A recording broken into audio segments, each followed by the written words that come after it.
Nadim, Nova Assembleia de Deus, em Nova Ponta da Fruta, em Vila Velha, ES, Pastor Mauro Muniz, Professor Miguel, só vitórias.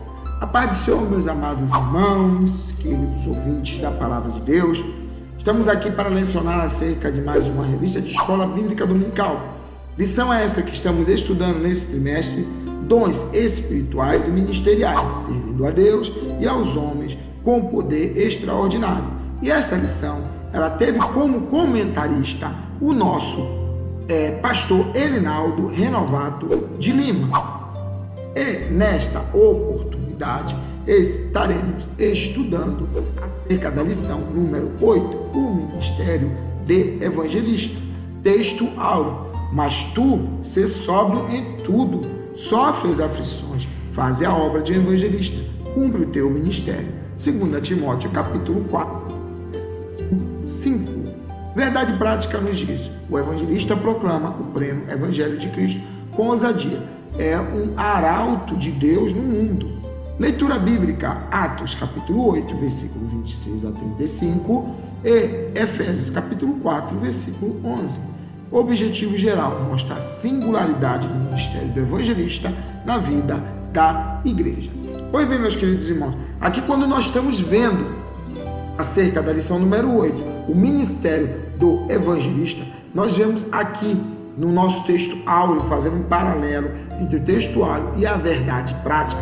Nós vemos que a palavra de Deus está nos dizendo lá no texto áureo que nós devemos fazer a obra do evangelista. Existe evangelista, cargo ministerial, existe evangelista com dom, mas todos nós devemos evangelizar também, então fazer a obra do evangelista. E de que forma? Com ousadia, segundo a verdade prática, sendo um verdadeiro arauto de Cristo. Porque lá no final, desde agora, mas até o final, você vai ver que isso é a missão de todos, embora que existe o dom do evangelista, aquela pessoa que é chamada e cumpre com mais precisão, mais determinação a obra de evangelista, de evangelismo. Introdução: o ministério de evangelista é dado por Deus à igreja como um dom valioso. Por isso, o estudaremos procurando vislumbrar como Jesus o considerou, e com esse dom ministerial por Deus concedido e tratado no Novo Testamento, bem como sua destacada operação nas igrejas de Corinto e de Éfeso. Temos de Jesus a ordem para pregar o evangelho, e em sua multiforme sabedoria Deus dispõe para a igreja o poder necessário para proclamar o evangelho. Pois bem, meus queridos irmãos, introdutoriamente aqui o pastor Elinaldo Renovato de Lima, o nosso comentarista, ele nos coloca que o ministério de evangelista é dado por Deus à igreja, é dado por Deus a nós, a igreja. Esse ministério é nos dado.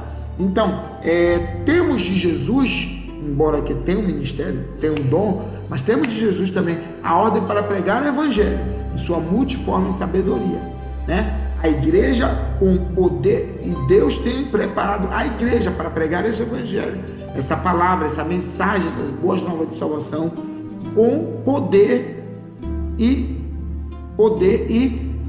para poder pregar a palavra de Deus, que estaremos estudando nesta lição. Jesus envia os 70, é o tópico primeiro. A grande comissão é o tópico segundo. O dom ministerial de evangelista é o tópico terceiro. Tópico primeiro: Jesus envia os 70. Ponto 1. São poucos os que anunciam. Grande é, em verdade, a seara, mas os obreiros são poucos. Primeiramente, os discípulos não podem proclamar a si mesmos ou uma mensagem própria. Em segundo lugar, porque os discípulos do Senhor são enviados a falar de Jesus e jamais de si mesmo. Muitos foram aqueles que falaram em seu próprio nome e pregaram a sua própria mensagem. Os discípulos, segundo o coração do Nazareno, ainda são poucos, mas o Senhor continua a convocar os obreiros. Pois bem, quando ele está nos falando aqui no ponto 1, são poucos os que anunciam, os obreiros realmente são poucos. É da época de Jesus que vai falar, verdadeiramente os campos estão brancos, mas são poucos os ceifeiros. Então, para proclamar essa verdade, essa mensagem, são poucas as pessoas. E um dos motivos é que a mensagem dois motivos pelo menos que a mensagem, que é poucos, é que a mensagem que ele prega é uma mensagem que não é dele próprio, é de Jesus. E não podem proclamar a si próprio, por isso que muitas vezes não tem interesse ou algo desse tipo. Em segundo lugar, eles não podem falar de si mesmos. Então, quer dizer, não podem pregar a si próprio, e a mensagem que eles pregam é a mensagem que não é a mensagem de si próprio. É a mensagem que vem do alto, que vem de Deus. Mas o Senhor, embora que tenha poucos ceifeiros para a obra, o Senhor continua a convocar obreiros. Ponto 2. Enviados para o meio de lobos. Os 70 que Jesus enviou seriam rejeitados, perseguidos e até mesmo ameaçados de morte. Pessoas pagaram com a vida por professar a fé em Cristo nas últimas décadas. Mais cristãos foram mortos no mundo que em qualquer outra época da história. Os verdadeiros evangelistas enfrentarão ainda muitas perseguições, sobretudo em países dominados por religiões anticristãs. Eles são comparados a cordeiros que se dirigem para o meio de lobos. Pois bem, quando estamos falando aqui enviados para o meio de lobos, porque os evangelistas, ou todo aquele que prega a palavra de Deus, eles são rejeitados, perseguidos e até mesmo ameaçados de morte. Como já teve pessoas que já perderam a sua vida por professar ao Senhor Jesus Cristo. Os verdadeiros evangelistas enfrentarão ainda que perseguidos, sobretudo em países de religiões anticristãs, mas eles continuarão pregando as boas novas do evangelho, porque eles têm, principalmente que eles têm um dom do Senhor, e chamado e a ordem todos nós temos para pregar as boas novas de salvação. Ponto 3. Os sinais e as maravilhas confirmam a palavra. Os discípulos receberam o poder em nome de Jesus para pregar a mensagem do reino de Deus. Quando voltaram da missão, os evangelistas, surpreendidos, diziam: Senhor, pelo teu nome, até os demônios se nos sujeitam. Jesus falou de uma realidade. Aquele poder era para confirmar a palavra do reino, não a palavra do homem. O significado de desfrutar da alegria do Espírito não é ver milagres, mas saber que os nossos nomes estão escritos nos céus. Pois bem, quando estamos falando aqui que os sinais e as maravilhas para confirmar a palavra de Deus, porque essa mensagem é poder em nome de Jesus para pregar, porque ela é uma mensagem de poder para pregar a mensagem do reino, a mensagem de salvação. E quando nós vemos lá os evangelistas, os 70 enviados por Jesus para pregar, voltaram alegres: Senhor, tem em teu nome até os demônios nos são sujeitos. Jesus Cristo falou: não é bem assim não, tá? Não. Fique tão alegre com isso não. Se alegre muito mais pelos teus nomes estarem escritos nos céus. E essa deve ser a alegria principal de cada um crente. Assim como Paulo falou: olha, eu mesmo procuro subjugar e julgar o meu corpo, por causa que é para eu pregando aos outros, de alguma forma, não venha eu mesmo ficar reprovado. Tá? Minha preocupação principal e maior é a salvação, não com sinais, milagres, maravilhas. Isso é tudo muito bom e alegre, mas a nossa alegria maior é ter os nossos nomes escritos nos céus. Tópico 2: a grande comissão. Ponto 1. O alcance da grande comissão. A ordem dada por Jesus aos seus discípulos após foi: ide, ensinai todas as nações, batizando-as em nome do Pai, do Filho e do Espírito Santo, ensinando-os a guardar todas as coisas que eu vos tenho mandado. Esta ordem é chamada comumente de a grande comissão. É o apelo de Jesus para os discípulos anunciarem o evangelho até as últimas consequências. Foi nesse espírito que o apóstolo a evangelização. Pois bem, quando estamos falando aqui que o alcance da grande comissão, ele está aqui nos falando que a ordem de Jesus Cristo, quando ele ressuscitou, foi: ide, ensinai todas as nações, batizando-as em nome do Pai, do Filho e do Espírito Santo, ensinando a guardar todas as coisas. Esse apelo de Jesus Cristo para pregar o evangelho é comumente chamado de a grande comissão. Comissão essa que não é para simplesmente o evangelista, só simplesmente o evangelista que tem um dom, mas para toda a amada igreja. Ponto 2. O mundo está dividido em 2 grupos. Quem crê e for batizado será salvo, mas quem não crê será condenado.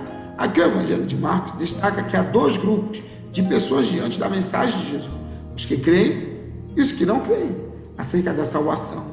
Os evangelhos não se preocupam com nacionalidade, raça, sexo ou condição socioeconômica do homem. Toda a humanidade é carente da graça de Deus e precisa decidir o seu futuro eterno, crendo ou não no Evangelho. Pois bem, quando ele está nos falando aqui que o mundo está dividido em dois grupos, porque segundo Marcos 16, quem crê e for batizado será salvo. É um grupo. Quem não crê será condenado. São dois grupos. Não tem posição, ponto neutro, quando se fala em salvação. Ou você está caminhando para o céu, ou você está caminhando para o inferno. Ou você é um salvo, ou você está perdido. Não tem um ponto neutro. De alguma forma você vai estar. Está em dois grupos que existem. Eles, os que creem e os que não creem. É simples assim. Pela Bíblia Sagrada nós vemos, entendemos dessa forma.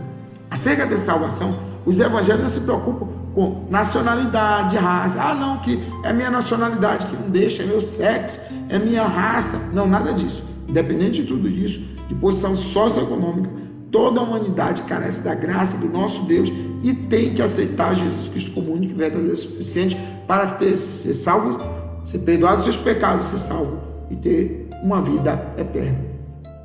Ponto 3. A grande comissão hoje. A tarefa da evangelização no mundo está inacabada. Apenas 33% da população mundial é composta por cristãos das várias confissões de fé. Há religiões em que o número de cristãos está diminuindo, como na Europa. Se a igreja não experimentar um real e poderoso avivamento espiritual, em poucas décadas a Europa se tornará um centro multirreligioso. Ou um cristianismo não mais influenciará. Precisamos evangelizar o continente europeu. Pois bem, irmão, quando estamos falando aqui de a grande comissão hoje, por causa que cerca de 33% só da população da Terra, isso é aproximadamente 1/3 da população da Terra, como se fosse a cada 3 pessoas, só uma é cristão. Mesmo assim, cristão dos vários segmentos de cristianismo, nem todos são, digamos, evangélicos protestantes. Então você vê que realmente dá falta muitas pessoas serem salvas. Pregar esse evangelho a muitas pessoas. Então, é composta por vários segmentos, esse 33%. Então, precisamos ainda pregar e pregar muito. Então, nós vemos em regiões, está diminuindo, como no continente europeu, o número de cristãos, certo? Então, há o convite, o apelo, para que nós venhamos a pregar o evangelho também em todo o mundo, inclusive na Europa, principalmente na Europa, antes que o cristianismo não vai estar mais influenciando a cada um deles, mas que venhamos a evangelizar para não acontecer isto. Bom, terceiro, o dom ministerial de evangelista. Ponto 1. O conceito de evangelista. O termo evangelista, isto é, transmitir boas novas do evangelho, como dom, refere-se àquele que é chamado para pregar o evangelho. Foi concedido pelo Pai através de uma capacitação ministerial, objetivando propagar o Evangelho de Cristo para toda a humanidade. O evangelista tem paixão pela salvação dos perdidos. Esmera-se por buscar da parte de Deus mensagem inspirada para tocar os corações e quebrantar a alma dos pecadores. Pois bem, quando estamos falando aqui do conceito de evangelista tem um sentido de transmitir boas novas. Que boas novas são? Boas novas de salvação, boas novas do evangelho. Então é aquele que é chamado para pregar o evangelho.